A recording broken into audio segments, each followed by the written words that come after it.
So, I have a confession to make. In my first video on the lore of Qinghe, I told you the story of Tianying and the Lunar goddess was a romance. Did I lie? No, but I did simplify the truth. I gave you the Romeo and Juliet version because it was the only language that fit. But some of you were right. This isn't likely romance. This is something far heavier. In many ways, we use the word romance as a shortcut. But in Jianghu, they call it 恩情, a bond deeper than affection and sharper than any blade. Today, we stop translating. We're going to dive into the silence they left behind. We're going to decode the green wedding dress, the 3 affirmative answers, and the truth about a man who came back 3 years too late. Welcome to the lore of Lunar goddess. So, to understand this story, we have to understand the currency of this world. In the Jianghu, the martial underworld, the strongest currency isn't gold. It's en. We often translate en as gratitude or favor, but for those words are too light. En is a mountain. If someone saves your life, you own them en. It's a spiritual shackle. Your life is no longer yours. It belonged to the one who saved it, until the ledger is balanced. Our story begins in 952 AD, in a place called Deer Village.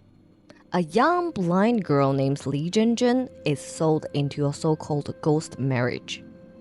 This is a macabre custom, where a living person is wed to the dead, or in this case, a dying man, to appease spirits. Zhenzhen isn't treated as a human here. She is a ritual sacrifice. Chaos breaks out. The village descends into madness. And in the slaughter, a wandering boy steps in. Now, there's a conflicting interpretations here. Did he step in like a hero, or was he just a passing force of nature? He puts a small blade in Li Zhenzhen's hand. He doesn't offer comfort. He whispers, "Don't look, you were not born to be hurt. Take this and fight for your own life." He didn't act out of kindness. He acted out of principle. Tianying gave her agency, and to Li Zhenzhen, that knife became her anchor, and that boy became her en. She would spend the next decades turning herself into a lethal weapon, the Lunar goddess waiting for the chance to pay him back. Years later, Tianying is no longer that boy. He is a spy master, a utilitarian who believes in sacrificing the few to save the many. He needs to escort a Khitan envoy across the border to manipulate a political alliance. But the local patrons of Qinghe want the envoy dead. Tianying needs a guard dog, someone skilled enough to slaughter her own countrymen to protect the enemy. He finds the Lunar goddess. He doesn't recognize her, but she hears his voice, and she knows. The person she has sought for years has arrived. Their reunion is defined by what is left unsaid. It relies on a technique in Chinese art called liu bai, leaving the most important things blank. Listen to her responses. In the original text, she repeats a single word, hao. It simply means agreed. Tianying asks, "Your reputation precedes you, Lunar goddess. I wonder, would you help me save a life?" How?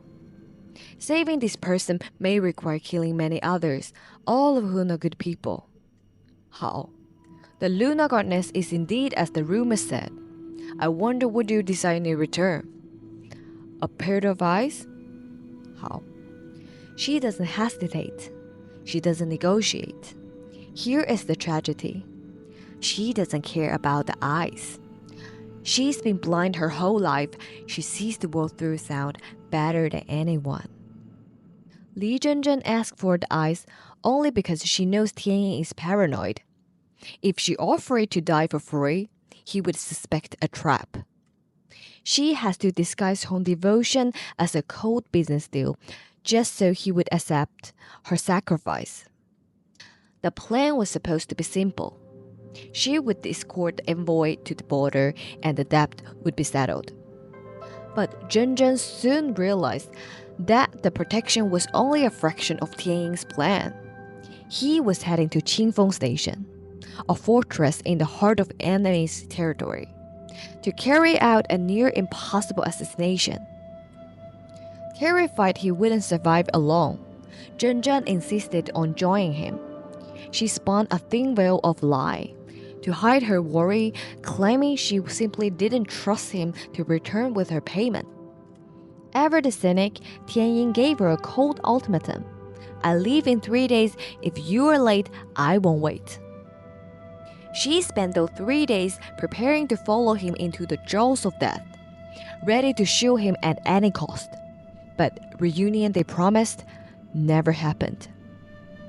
As life faded from her body after ambush, Zhenzhen reached for one final memory. She puts on a rope. Look closely at the color. This is an emerald green. In the West, we associate weddings with white. But in the Tang and Song dynasties, the customs was red for the groom and green for the bride. This wasn't a random choice of attire. Years ago, Zhenzhen first met Tianying while she was dressed in a wedding gown for a ghost marriage sacrifice. Now, she chose to say goodbye in one too. She wasn't dressed for a mission. She was dressed for a union that would never exist in a working world. She hoped that by seeing her in green, Tianying might finally remember the girl from the village. But reunions never comes. To protect the envoy as promised, Zhenzhen slaughtered the righteous warrior of Qinghe, only to be branded as a traitor. Haunted by very people she tried to save, she is cornered at Moonville Lake and vanishes beneath the dark water. Tianying waits at the border 1 day, 2 days, 3. When she doesn't appear, he simply leaves. He assumes she failed or changed her mind. He just moved on. 3 years pass before he finally returned with the payments appeared of ice received in an ice jade box. But before he entered the cave, Tianying stops. Tianying catches his reflection in the water and carefully adjusts his hair. This is the moment devastating vanity. He wants to look presentable for a blind woman, completely unaware that she isn't there to see him. When he finally enters, he finds only silence, a green dress, and the bone resting with it. He places the ice next to her, fulfilling his end of bargain. But beside her remains a letter, buried on the thick layer of dust. The game never tells us if he read it, but the dust suggested it remained untouched. If he didn't, he never knew that she recognized him from the start. He never knew she was the little girl he saved all those years ago. He stands there, alone in the dark.